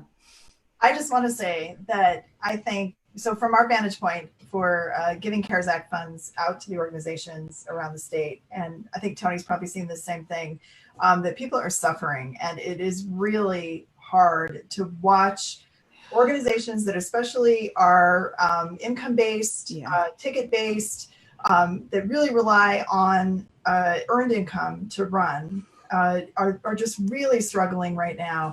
So anything we can do to help these organizations, please step up and help make that happen. One of the things that we really want to see is that we emerge on the other side of this with an equally robust infrastructure and cultural infrastructure in our state. It is really critical to support these organizations through whatever way we can and make sure that we do not decimate what is, the bright light of Nevada and the bright light of living here. We really want to make sure these organizations can survive. I know that at Nevada Humanities, we have some federal support for what we do through the National Endowment for the Humanities, but about 40% of our budget is made up through other sources. And so we also are feeling the pinch. And I mean, at this moment is what's happening right now as we see the kind of rise and fall, the hammer and the dance, right, of COVID. That's going to go on for quite a while. And I'm particularly worried, and Tony and I have talked about this at length, about what's going to happen next year and to see what's going to happen in our state. So I just think we see a lot of strife and struggle, and we really want to find a way to preserve the infrastructure throughout our state that we've just been talking about, this vibrant thing that we have. So, we need to brainstorm about that. We need a whole other program about how do we make sure that we survive this and can be vibrant. Yeah, and we will definitely talk more about this in more depth. I wanted to mention, Vivian, you sort of pivoted and started doing some online, I think they're called quarantine interviews on your on the Lily's YouTube page. Can you talk about that? Yeah, I was brainstorming ways to keep our audience connected and to provide meaningful content while we were all at home. And so it was really, to me, it was incredibly fun to get to talk to these very, very incredible people such as Chris Wagner, some of the artists that are part of our permanent collection such as John Edmonds. For me, it was really fun. Researching, the backgrounds of all these incredible people that I got to interview, and the response was really positive too, because we normally don't get to see a lot of the people in the background of the museum, like who's making that piece, or how is Chris doing all that she's been doing to our community, and why, so it was really positive to see that our community is thirsty for that kind of content. And COVID did have some, I think a lot of the things that we've been creating online, such it was some of the programs Christina was talking about, and the quarantine interview sessions or the poem sessions that we also had at the Lily, are positive results of how resilient we are, and how we need art in order to continue to be sane. I think a lot of people kind of find solace in those kinds of content. So I think I've been really happy with it. Yeah, and I think it just goes back to it's more relevant than ever now, because these are the times that people rely upon the arts, and it becomes sort of underscored how important they are, and also how ingrained they are in our lives, and how maybe we take art and creativity for granted until we're faced with this. Tony, do you have anything to add? You're the only one that hasn't talked on that little topic. I've become, well, I don't know if I've gotten it yet, but this idea of being comfortable, being uncomfortable, I think is, but the uncertainty of everything is certainly, front and center in every aspect of of my life as I've been doing this. We as an agency, we learned how to work remotely, and kind of a ramp up for that. We experienced cancellations of events and activities that we were doing, and so it's been kind of in looking at ways. Okay, how are we supposed? How can we lead in this? How can we help in this? How can we assist in this? As Christina said, with regards to the CARES Act funding, it's been so humbling and rewarding and remarkable to be a part of that process of what we've been able to do so far. In that we have granted out all of our CARES Act funding. We had about 442,000 that we were granted through the National Endowment for the Arts, and we're so grateful and thankful that we could be able to do that. It's not enough, Right. but it has helped. And I think if you look at the latest data, again, to kind of highlight what Christina was saying as far as the ramp up and build up that's going to occur here, total financial impact to date for the Nevada nonprofit arts and culture sector is $4 billion. So we've had about 96% of all organizations have had to cancel events. And this one that's particularly striking for me is about 676,000 loss of attendance for organizations. And that, wow, that's a huge drop. Yeah, that really speaks to, the effect. And that's just what we know, who's reporting this. This is information from a survey that's been in place from Americans for the Arts that they've conducted. And so we're keeping really close tabs on that information. We are looking at ways that as our grant funding comes forward for 21 and into 22 and 23, how we can be responsive and receptive to that with the grant funding that we will have. But it has been remarkable to watch organizations and people and entities really adapt to this time frame. And like someone said, to mention too, Zoom. I think Chris had said, being on Zoom calls now, we're all we're so much more comfortable with this, and it's becoming kind of a new norm of things where this is really a great way to get together, and it opens us up in a lot of ways where we don't have to maybe necessarily be in person. And I find too that it's when you are kind of isolated and working from home or by yourself, you jump on a Zoom call, you do feel that connection again to people and to what we're doing. And it's, for me, really driven that home of how important this is, right? How important interacting with people and engaging and talking about this and seeing people or hearing their voice, it's filling, you know, it helps a lot during this time. I know this is kind of a funny thing to say, but this is a 2-hour long broadcast, right? And all of us are engaged in our conversation with each other. And something I think has really changed in the pandemic is that we do this now. We do it, you know, not really intentionally on a performative basis, but we do it. We put it out there. And yet we're really talking with each other. And the expectation can't be that a listener is sitting here listening for 2 hours straight to us have a conversation amongst ourselves. And yet I think actually there's a great amount of value in us doing it this way, because we're whatever someone needs is they're going to be able to get that here. And in all the other conversations that are like this. And later it's, you know, it can be digested down to the highlights. But what's happened is that we are creating a community, the 7 of us, the 8 of us. And that's primarily for us, but it benefits everybody else, even if they listened for 10 minutes, even if they were, you know, going for a jog or whatever and listened to the version of it later. That I benefited from listening to Tony talk with Vivian, and Christina benefited from listening to Thomas respond to Umkang. And then we take that back out.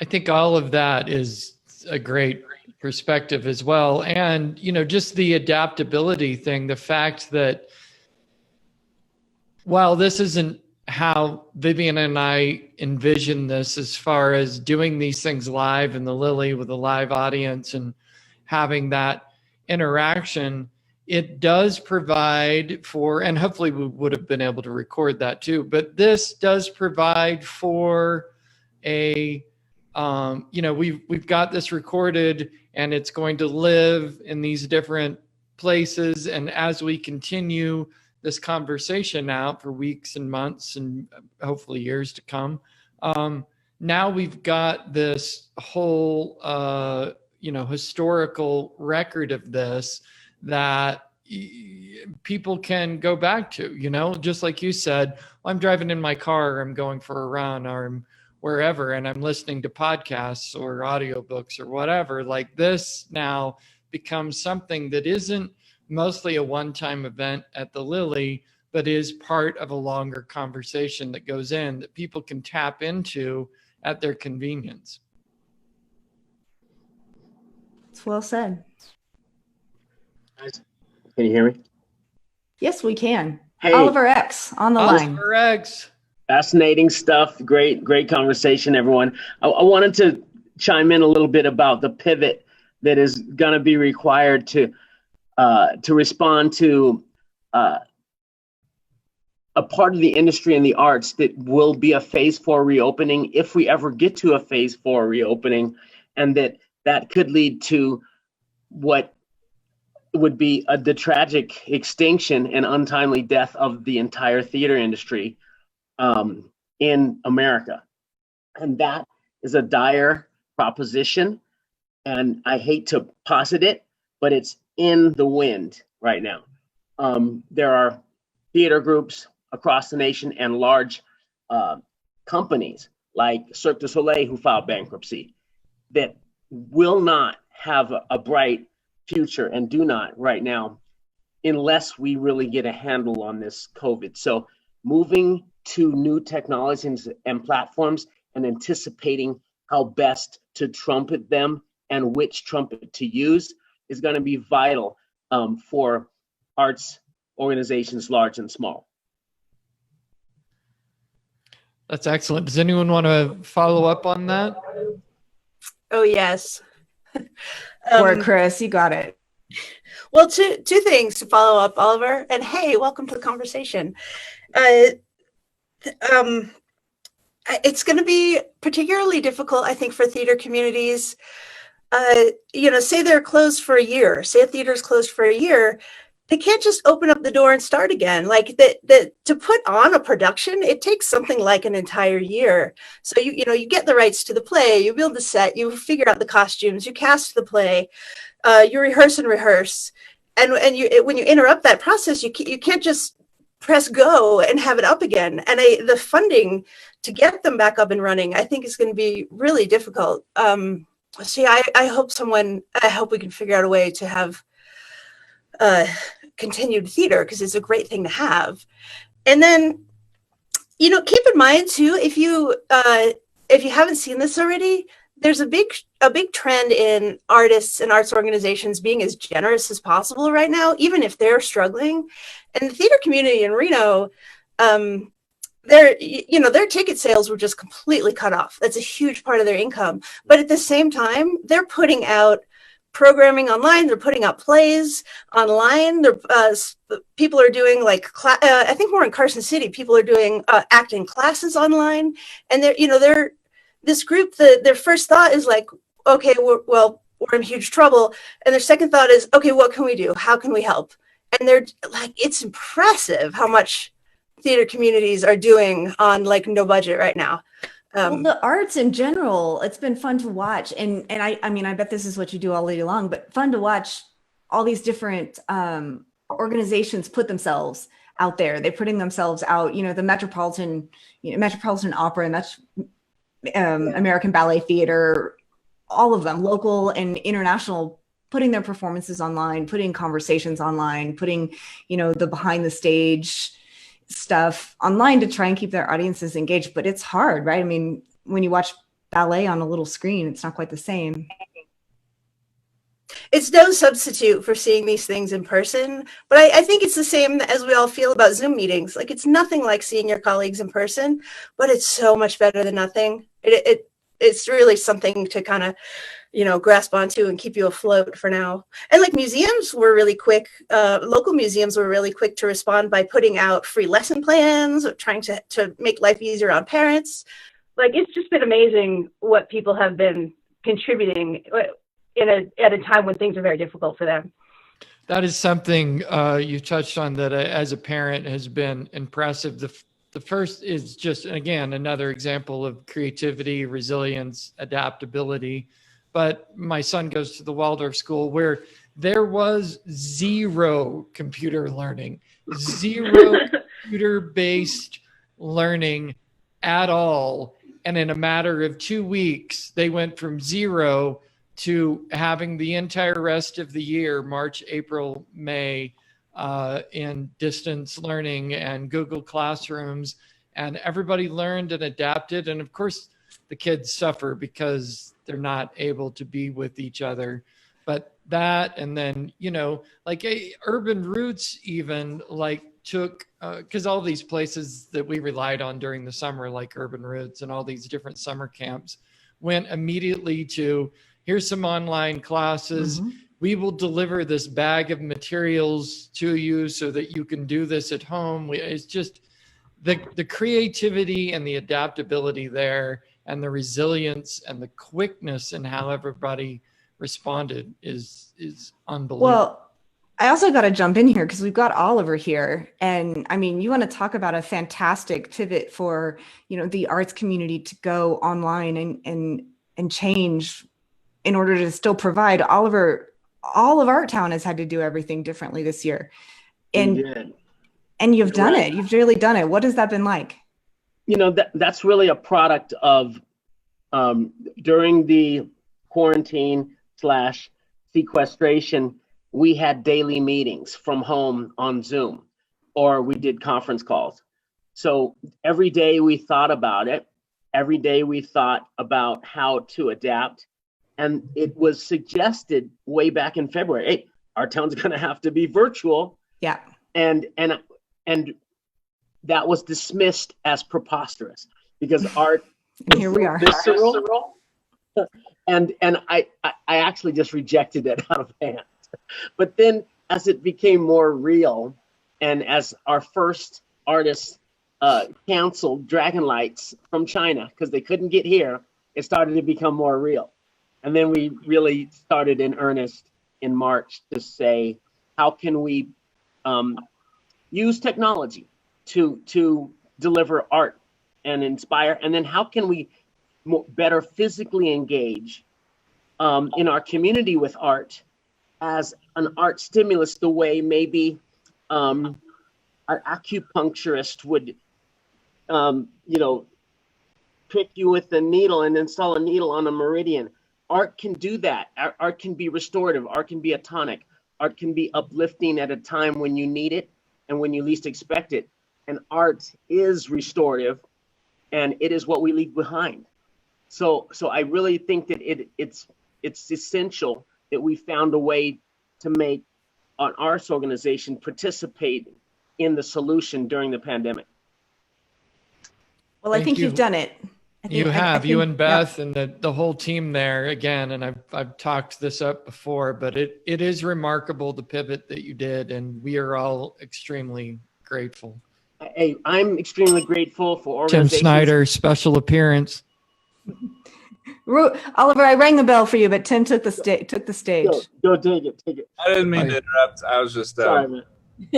I was just Hey, Tim. We got video bombed, Oliver. Go ahead.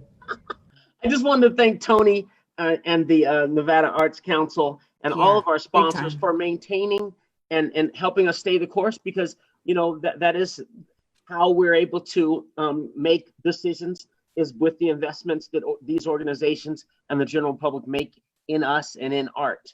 So that's been huge. That sustained belief has been greatly appreciated, and it's paying dividends in the community now. Christina, it's all you. Hi. I just wanted to say, like, I'm totally impressed with, we've all done this. We've all pivoted as best we can, right? This is our new word, pivot. And we've been able to do all of this, get it out there, try to sustain our work the best we can. None of it is ideal, right? I think we all agree with that. But I see an opportunity here for us as this evolves. We're going to do the best we can, but we have some time to be thinking about how can we rebuild. And I don't mean, actually, I guess I mean not rebuild so much as reimagine our world to be our whole cultural infrastructure to be better funded, to be more sustainable, to be better supported in all kinds of ways, to create a stronger infrastructure that can remerge on the far side of this in a way that is even more rich and more exciting than what we had in what we're calling at home before times. I would just love to take this opportunity of rest. I mean, realizing none of us are resting in any way, but this pause to be able to figure out how can we do this a little bit better? How can we remake ourselves even stronger and bigger? So it's a call to action, I guess. Excellent. Well, I think we are seeing it. At least I'm seeing it. And, I've been in the higher education industry through all of this, watching it just, crumble on itself. But at the same time, also, I have all this hope, and I've talked about this on the air on the other show. I have all this hope that what wasn't working is we're going to have an opportunity to see what technology really can do better and what it clearly has failed at. And, I think it's going to be a rough 2 or 3 or 5 years as we suffer with what technology does poorly. But out the other side of it, once we really get it all figured out, as a society, we will eventually benefit. This is Schumpeter's theory of creative destruction, right? It's difficult to live in the transition and to experience the destruction. But the other side is what will survive is technology doing what technology does well, and us retreating to what technology can't do well, and finding a way to make space for all of that, right? We have to have it. Just like you said, Christina, we have to have it. We can't exist as a society without creative expression and without education and all those things. It may be a rough time for a while as we figure out what the new world looks like. I hate that phrase that we're all using, but that's it. It's what we got. Yeah, and for me, it's not so much about the technology, it's about the human connection, and trying to make sure that we don't lose that even though we're doing what we can for the moment, given the constraints of a pandemic, I think that pulling together the human connection and remembering that is going to be the key to building something even bigger and better. I think a lot about I have a colleague who's a folklorist who used to be the chairman for the National Endowment for the Arts. His name is Bill Ivey, and he spends a lot of time thinking about rebuilding our world in different kinds of ways. He wrote a marvelous cultural bill of rights, which is about how people should have the right to rich cultural lives and engagement. And it's very worth looking up. I'm sure there's an online version of it somewhere. If not, let me know. I will send it to you. And I just feel like, we should be drawing from these amazing thinkers who can rethink and help us move forward and create the steps that we need to create a world that feels more connected and more about a positive human experience for people. Isn't that what you had in mind for this conversation, Thomas? What was your question? Isn't that what you had in mind for this conversation? Yes. Yeah, absolutely. I want to keep going and going with this. Everybody's probably a little tired. It's 5 till 4. Do you know if there's, should we open it up to Q&A? Are there people still hanging around, or? I think what we ought to do is we ought to just give everybody an opportunity. You guys, final thoughts on creating art, pivoting in the art community related to the times we're living in, and how. Wait, I'm going to take that back. I'm going to start with a different question. Final thoughts on how. The big umbrella, and just put the relevance in that whatever question. That's what I was like, wait. Final thoughts on how each one of us has tried to make art relevant in this crazy, crazy time we're in. How's that, Tom? Is that a good one? Did I do okay? I'm not. I didn't mean to be your editor there. I'm sorry. No, I needed editing on that one. That was good. How about this? Final thoughts on whatever you want to have final thoughts on. Go. There, that's good. Thomas, you're up. No, I'm not going to go first. Who hasn't talked enough? Unkong.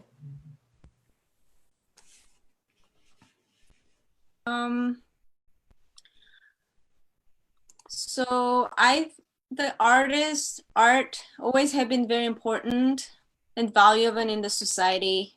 As an artist, I really believe that. And I always say, like, people ask me, what's the artist do to the society? I would say we are the oxygen tank in the society. We provide more oxygen to breathe, like for people to breathe. So I think we have a great value in the society. Culture and art can be great ambassador and important asset, really to help us to expand our perspective, kind of to really think differently. So I really hope people continue to support and like really appreciate that valuable asset to the society. Awesome. Vivian. I just want to piggyback on what Unkong was saying, and I know art is valuable. It has, the potential to create community, to create a sense of belonging, and we know that. So it's not whether or not how it's relevant now or why is it relevant. Humans have been making art and have been identifying themselves with art for thousands and thousands of years. So I feel that we just need to pay better attention to it and give more value instead of getting a cut from education and cut funds. So it is valuable. It's proven. We know it. We use it every day. We turn to it every day. So we just have to own that as a society. Excellent. Who wants to go next? Chris? Sure. I have so many thoughts, but I'll just share one. I want to just point out that we should give hats off to art teachers right now. When the pandemic started, their workloads increased like crazy. They're the ones I've talked to. I've interviewed a lot of teachers at all levels, and their commitment didn't wane at all. And they've been, they know what art means to their students, and they know how much comfort and engagement it brings them. And they have just bent over backwards to put lessons online and stay up all night and figure it out. And that's a community we should just, give some applause to right now. Definitely. That's the truth. Erica, would you like? Why don't you answer your question? Answer my question, my poorly formed question. Ungkong is celebrating Chris's answer. I really agree with Chris.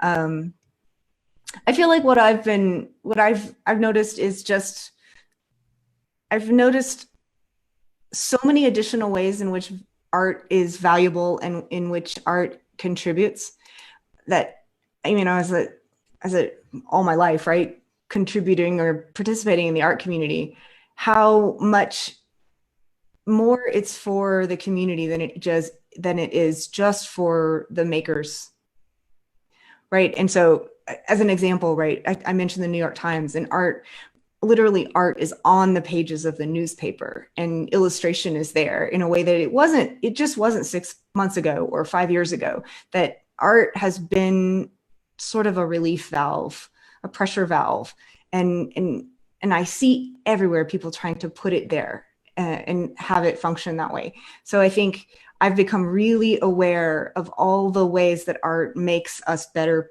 people, makes us more engaged in our communities. And not just because, as I said at the top of the hour, not just because it makes it more beautiful or it provides us entertainment, but because it makes us think about each other in different ways and makes us able to receive each other in more ways and all that other stuff. I think that's how art has become even more relevant for us all than it was a year ago. How's that? Christina, Tony, you want to arm wrestle over? Christina, you go first.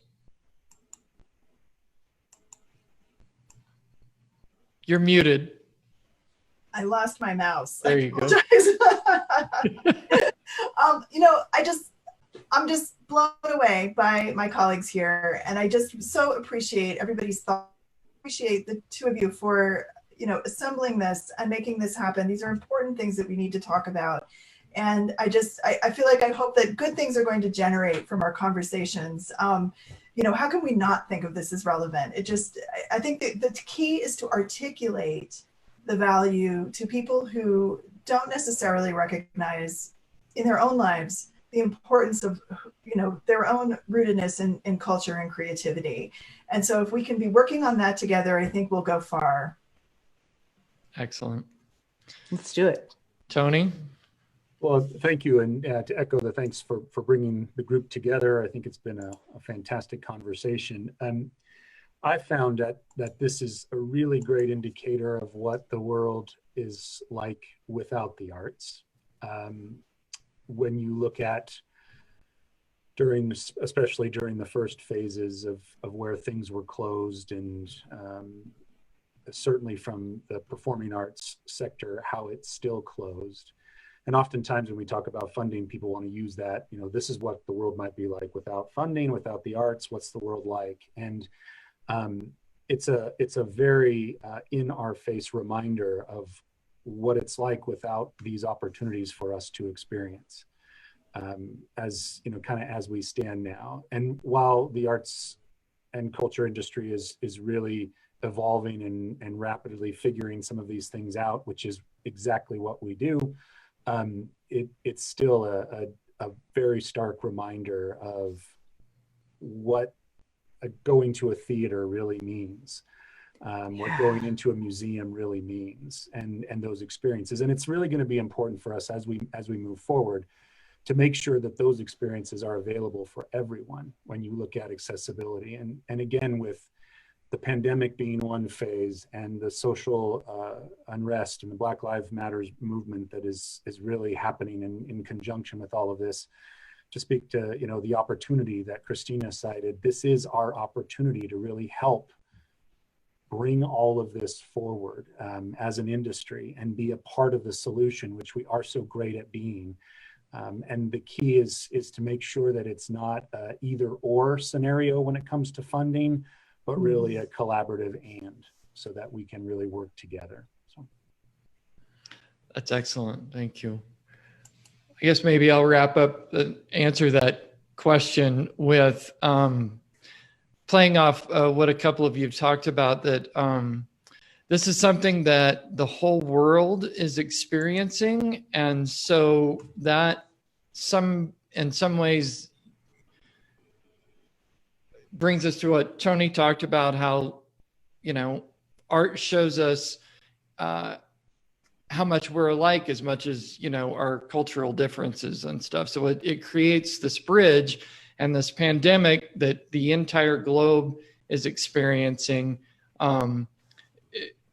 It's like a commonality that we hold. And Erica was a part of a program that I put on for Art Town a few years ago, Oliver too, that I took the 22 major arcana from the tarot, and I picked 4 people to interview. That year it was Joe Crowley, who was still with us, and Mayor Shivi, and Martina Young, and who am I missing? Brianna Bolantini. That's right. And I paired them with one of those major arcana archetypes, right? And the purpose of that was, and all of the interview questions were based upon descriptions for those archetypes that I had written from things that I had gathered. But it's that these human stories, these archetypes, go back thousands of years. And the idea of the major arcana is that it's the journey, it's the fool's journey, which is also known as the hero's journey, right?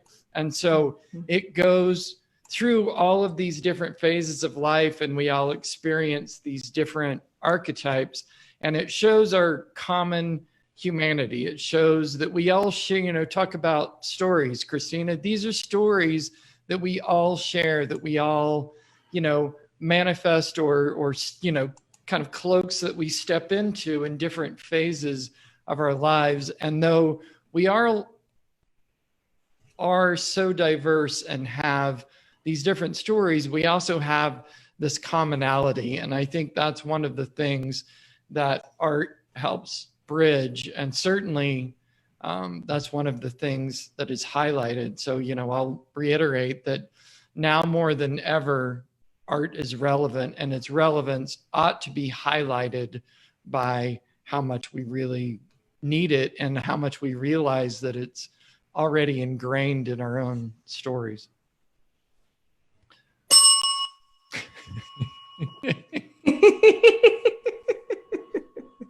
I think that's it. That's right. Okay. Does anybody have anything else to add, or should I just say the little wrap up here and talk about what we're doing in the future? Wrap it up. Take us out, sir. All right.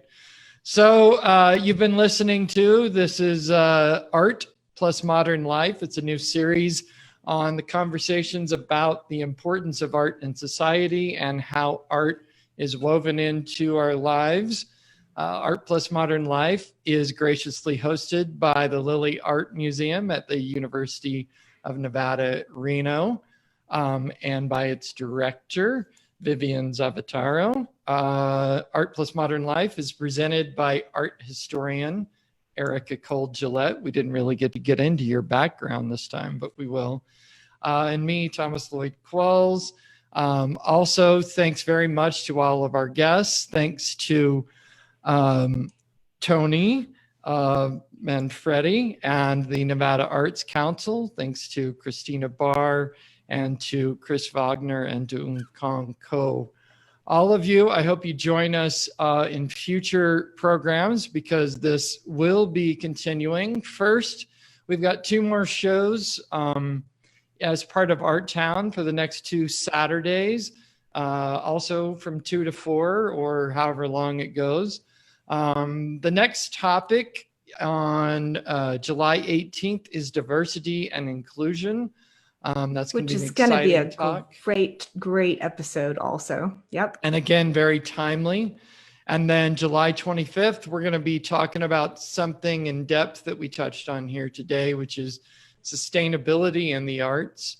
Again, both those shows will be from 2 to 4. And then after July and after Art Town, after Art Town's month, I know Art Town goes on all year these days, but we will continue the podcast. So stay tuned. Thank you, everybody here. This is a wonderful conversation. I really appreciate all of you. And just as we close out, everybody, everyone who's listening and watching, you can find the show at facebook.com/Art and Modern Life. And you can subscribe and like us there. And that's also where you can watch the broadcast in the future. So that's facebook.com/Art and Modern Life. And we hope to see you there. Please like us and subscribe there so we can reach you with more episodes in the future. And also for those without Facebook, these sessions will live on the Lily's YouTube channel as well, possibly other places, but definitely as the Lily is hosting it, this is where they will live. All right, you guys. All We right. all have a great Thank you, Saturday. everyone. Happy Art Town. Thanks. Take care. Stay safe.